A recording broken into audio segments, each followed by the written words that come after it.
Hello students, मैं आपका physics गुरु नितिन भटनागर अपने नेक्स्ट लेक्चर में आपके साथ हूँ। हमने स्टार्ट किया है टॉपिक विमीय विश्लेषण और उसमें देख रहे हैं हम विमाओं के अनुप्रयोग, एप्लीकेशंस ऑफ डायमेंशन। आज हम इसका थर्ड एप्लीकेशन डिस्कस करेंगे, किसी भौतिक राशि के मात्रक का एक पद्धति से दूसरी पद्धति में परिवर्तन, conversion of units of any physical quantity from one system to another system. कोई भी राशि हमें एक सिस्टम में गिवन की गई है, मात्रकों की एक प्रणाली में दी है, तो उसको मात्रकों की दूसरी प्रणाली में किस प्रकार विमीय विधि से हम परिवर्तित कर सकते हैं, ये हम देखेंगे। तो आइए स्टूडेंट स्टार्ट करते हैं अपना टॉपिक। यदि आपने मेरा चैनल सब्सक्राइब, लाइक, शेयर नहीं किया तो उसको सब्सक्राइब करें, लाइक करें, शेयर करें, जिससे आगे के वीडियोज़ बिना इंटरप्शन आप तक पहुँचते रहें। तो आइए स्टूडेंट स्टार्ट करते हैं अपना टॉपिक। हम कोई भी भौतिक राशि लें तो उसका दो चीज़ें हमारे पास होती हैं, एक उसका आंकिक मान और दूसरा मात्रक। किसी भी पद्धति में उसको मापन किया जाए, उसके आंकिक मान यानी परिमाण और मात्रकों का गुणनफल हमेशा नियत रहता है। क्या रहता है? कांस्टेंट रहता है। तो जो इस प्रिंसिपल को हम यानी इस एप्लीकेशन को इस्तेमाल कर रहे हैं, तो उसमें प्रिंसिपल इस्तेमाल हो रहा है किसी भौतिक राशि, यहाँ फ़िलहाल हमने कोई भौतिक राशि Q ली है, किसी भौतिक राशि के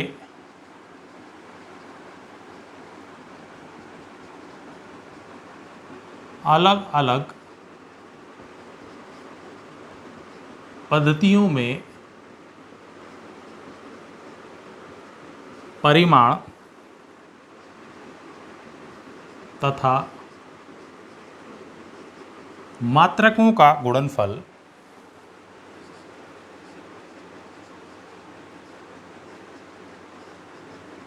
नियत रहता है।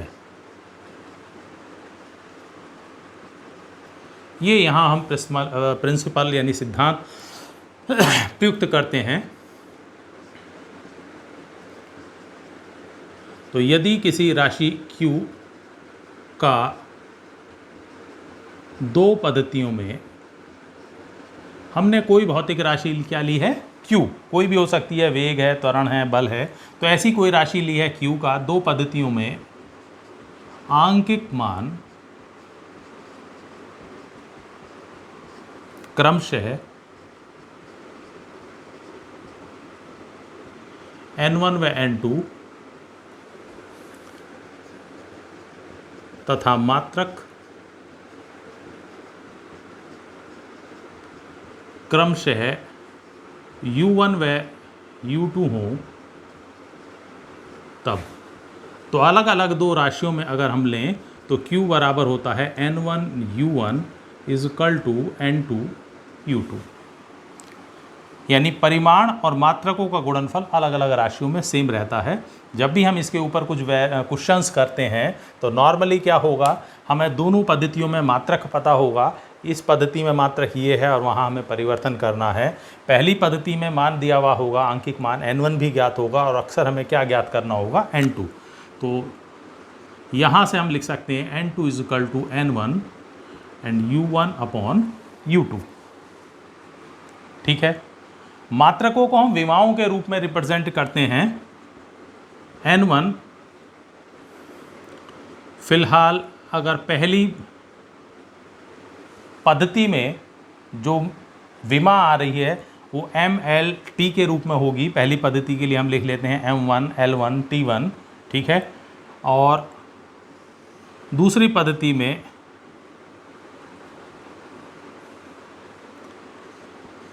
M2 L2 T2। कुछ भी इनके घातें हो सकती हैं A B C, तो यहाँ पर भी वही होंगी A B C। Then after क्या करते हैं, हम इनको सेपरेट कर लेते हैं M1 अपॉन M2, यानी M एक साथ, L एक साथ लिखते हैं, T एक साथ लिखते हैं, एंड देन आफ्टर इनको सोल्व करके मान ज्ञात करते हैं। तो जो भी मान ज्ञात करके आएगा N2, वो दूसरी पद्धति में उसका परिमाण होगा और मात्रक U2 हमारे पास हो गई। तो इस प्रकार से इसको एग्जाम्पल की हेल्प से अभी क्लियर करेंगे, ज़्यादा क्लियर होगा। ध्यान से समझ लीजिए। N1 U1 is equal to N2 U2। यहाँ से अगर देखें तो N2 is equal to N1 U1 upon U2 मात्रक, U1 U2 वहाँ लिए हैं मात्रक। अगर इनको विमाओं के रूप में रिप्रेजेंट करें तो u1 को हम लिख रहे हैं, फिलहाल जो भी राशि ली है ये मान लिया हमने कि वहाँ उसकी विमा है m की पावर a, l की पावर b और t की पावर c।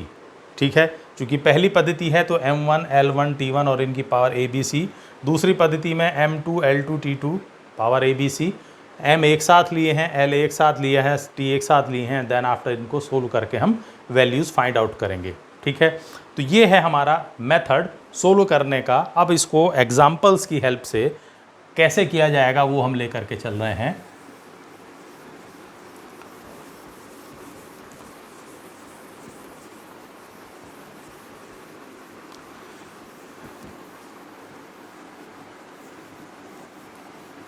तो एक क्वेश्चन हम लेकर के चल रहे हैं, पहला एग्जाम्पल इसके लिए।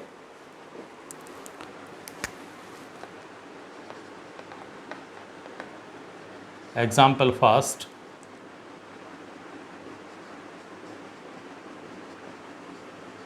किसी पदार्थ का यंग प्रत्यास्थता गुणांक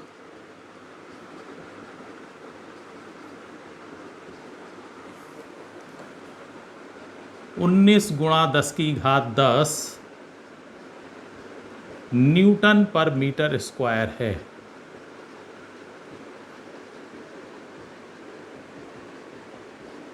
इसका मान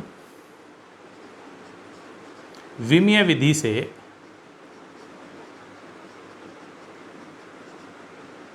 CGS पद्धति में ज्ञात कीजिए।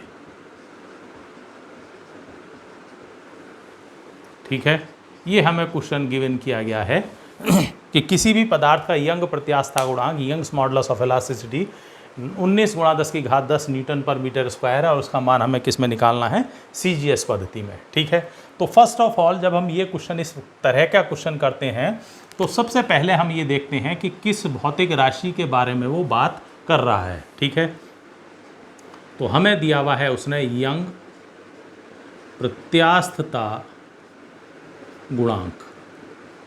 तो सबसे पहले हम इसी का विमीय सूत्र, नॉर्मली हम विमा के रूप में लिखते हैं, तो यंग प्रत्यास्थता गुणांक की विमा या विमीय सूत्र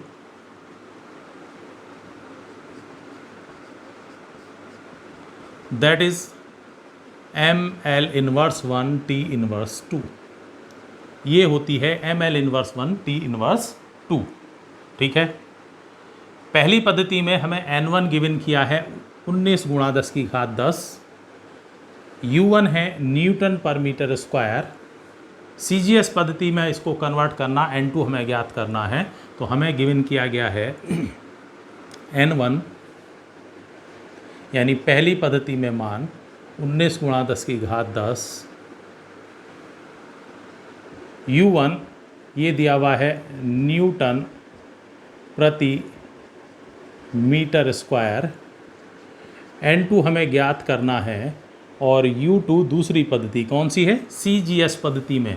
CGS पद्धति में न्यूटन की जगह यानी बल का मात्रक आता है, ये याद रखना होगा आपको, डाइन, और मीटर की जगह क्या आएगा, सेंटीमीटर।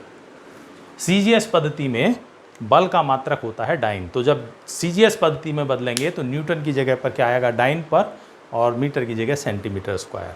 तो ये हमें नोन है, हमें केवल निकालना है n2। ठीक है, तो n1 u1 बराबर होता है n2 u2, और u can say n2 is equal to n1 और u1 अपॉन u2। ठीक है, यहाँ हम एज्यूम कर लेते हैं, अब माना क्रमशः m1 l1 व t1 तथा m2 l2 व t2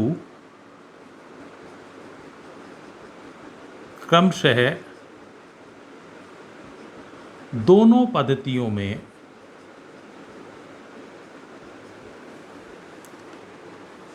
द्रव्यमान, लंबाई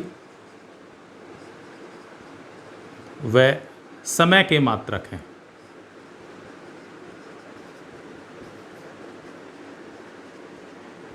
ये हमने एज्यूम कर लिया अपनी तरफ से। तो therefore n2 is equal to होगा n1, यानी संख्यात्मक मान जो कि गिवन किया गया है 19 गुणा 10 की घात 10। u1 u2 को हम विमाओं के रूप में रिप्रेजेंट करते हैं। विमा क्या है?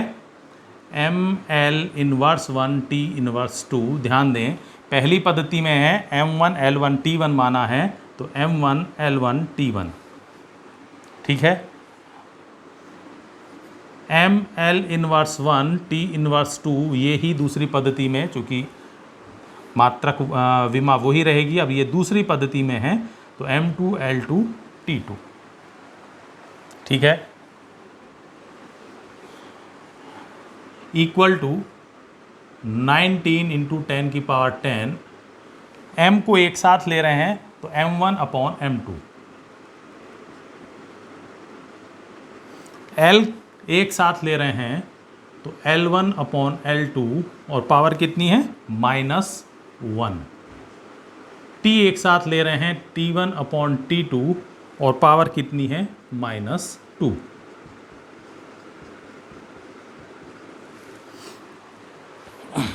m1 है पहली पद्धति में द्रव्यमान का मात्रक। ये हमें पद्धति गिवन की गई है SI या MKS पद्धति, और यहाँ पर द्रव्यमान का मात्रक क्या होता है? किलोग्राम। तो m1 की जगह आप क्या लिखेंगे? किलोग्राम। और m2 है CGS पद्धति में, इसका मात्रक क्या होता है? ग्राम। L1 पहली पद्धति यानी MKS पद्धति तो मीटर, और CGS पद्धति जिसमें हम बदलना चाहते हैं वहाँ क्या मात्रक है? सेंटीमीटर। T1 है पहली पद्धति में समय का मात्रक, तो MKS या SI पद्धति में सेकंड, और CGS पद्धति में भी सेकंड, तो second upon second power -2। Second से सेकंड कैंसिल आएगा 1, और उसकी पावर -2 यानी 1 ही रह जाएगा। तो इक्वल टू 19 इंटू 10 की पावर 10। यहाँ क्या बचा? Kilogram upon gram. तो इसे हम लिख सकते हैं 1000 ग्राम और बटे ग्राम। पावर इसकी 1 है एज इट। मीटर को लिखा जा सकता है 100 सेंटीमीटर और अपॉन सेंटीमीटर। पावर कितनी है? -1, और ये हो चुका 1, तो उसको हमने छोड़ दिया है। 19 इंटू 10 की पावर 10, ग्राम से ग्राम कैंसिल क्या आता है? 1000। सेंटीमीटर से सेंटीमीटर कैंसिल क्या बचता है? 100, और उसकी पावर कितनी है? -1। इसका मतलब 1 अपॉन 100। 2 0 कैंसिल, तो इक्वल टू आ जाता है 19 इंटू 10 की पावर 10 पावर्स यहाँ है, एक पावर ये और, तो 11, और मान आ जाएगा आपका डाइन पर सेंटीमीटर स्क्वायर। तो स्टूडेंट्स इस तरीके से ये मेथड वर्क करता है, जिसमें डायमेंशनली यानी विमीय विधि से हम किसी भी भौतिक राशि को एक पद्धति से दूसरी पद्धति में परिवर्तित कर सकते हैं। ठीक है, एक और एग्जाम्पल इसका लेकर के चलते हैं।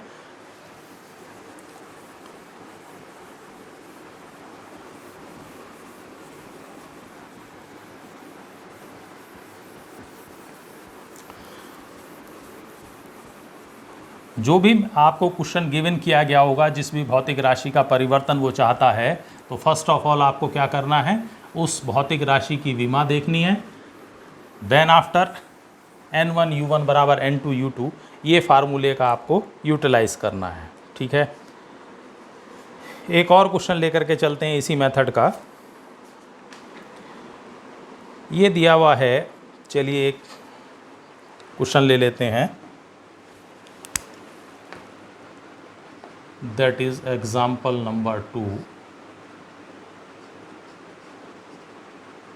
जूल जो क्या है अपना आप में? कार्य का मात्रक को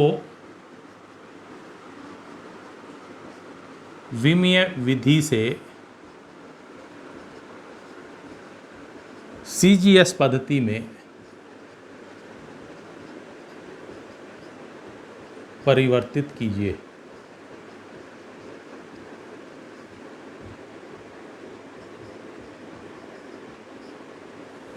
ठीक है, हमें ये गिवन किया गया है और इसको दूसरी पद्धति में हम कन्वर्ट करना चाहते हैं।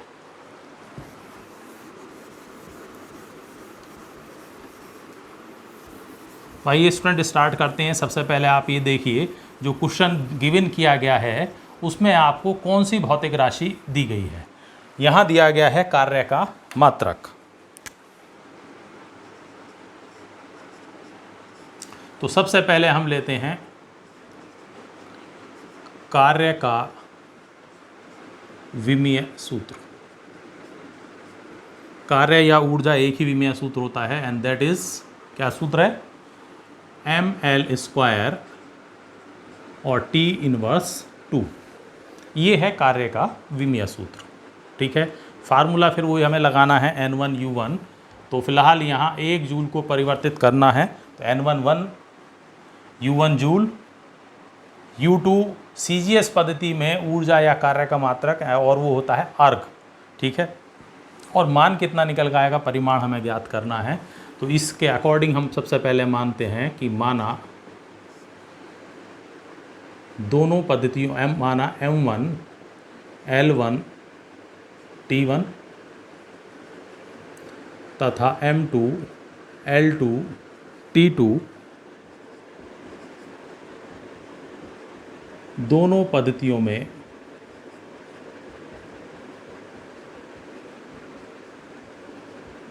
क्रमशः द्रव्यमान, लंबाई व समय के मात्रक हैं। ये हमने एज्यूम कर लिया। ठीक है, N1 U1 बराबर होता है N2 U2, या यहाँ से अगर आप देखें तो N2 बराबर हो जाएगा N1 and U1 upon U2। N1 का मान गिवन किया है 1 जूल। यहाँ हम रखते हैं विमा, तो ml² T इनवर्स 2। ये चूँकि पहली पद्धति के लिए है तो M1 L1 T1, तो M1 L1 T1 लें, ml² T इनवर्स 2, और चूँकि ये दूसरी पद्धति के लिए है तो यहाँ 2 वाले टर्म्स लेंगे। 1 मल्टीपल में रखें ना रखें, m वाले स्टेप एक साथ, तो M1 अपॉन M2, चूँकि इसमें कोई पावर नहीं है तो 1, L1 अपॉन L2 इनकी पावर है 2, और T1 अपॉन T2 और इनकी पावर है -2। ठीक है, अब वैल्यूज़ रखेंगे। M1 है पहली पद्धति यानी SI पद्धति गिवन है या MKS पद्धति, तो जहाँ द्रव्यमान का मात्रक है किलोग्राम, और बदलना चाहते हैं दूसरी पद्धति CGS जहाँ द्रव्यमान का मात्रक है ग्राम। इसी तरीके से लंबाई का मात्रक पहली पद्धति में मीटर और CGS पद्धति में होगा सेंटीमीटर स्क्वायर, और समय का मात्रक दोनों पद्धतियों में सेम है, तो सेकंड अपॉन सेकंड और पावर -2। ये तो हो जाएगा 1 और उसकी पावर का कोई प्रभाव नहीं होगा। इक्वल टू, किलोग्राम को अगर आप लिखें ग्राम में तो आप लिखेंगे 1000 ग्राम और बटे ग्राम। मीटर को अगर लिखें सेंटीमीटर में तो you can write 1 metre is equal to क्या होता है 100 सेंटीमीटर अपॉन सेंटीमीटर, और इसका भी क्या है स्क्वायर, और ये हो गया है 1। ग्राम से ग्राम कैंसिल तो क्या बचता है 1000, सेंटीमीटर से सेंटीमीटर कैंसिल बचता है 100 की पावर 2, तो 1 2 3 और 4 पावर्स यहाँ 10 की आएंगी, तो यू कैन राइट 10 की पावर 7, और यहाँ पर है ये मात्रक अर्घ, तो simply now we can say, इसका मतलब होता है 1 जूल इज इक्वल टू 10⁻7 अर्घ। तो ये है सेकंड एग्जाम्पल। तो इस तरीके से हम किसी भी भौतिक राशि जो हमें राशि गिवन की गई है उसको एक पद्धति से दूसरी पद्धति में हम परिवर्तित कर सकते हैं। इसके कुछ एग्जांपल्स सोल्व करिए, प्रॉब्लम आती है तो you can share in comment section, और अगर आपको समझ आ रहा तो इसको लाइक करें, शेयर करें। नेक्स्ट वीडियो में नेक्स्ट एप्लीकेशन के साथ मिलेंगे, तब तक थैंक्स।